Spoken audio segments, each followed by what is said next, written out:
लोखंडाला संभाजी राजा अभिमानानं स्वाभिमानानं मातृभूमीसाठी समर्पण व्हायला तयार होता.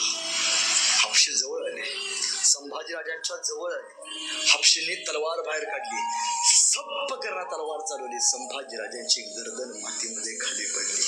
शंभू राजा धडा वेगळा करण्यात आला. संभाजी राजांच्या तोंडून एक वाफ निघाली.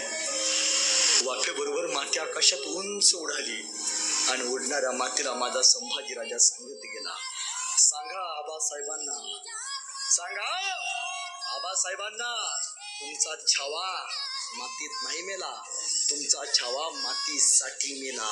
अरे मातीत मरणारे काही असतात, मातीसाठी मरणारे फक्त संभाजी राजे असतात, हे सांगत गेले.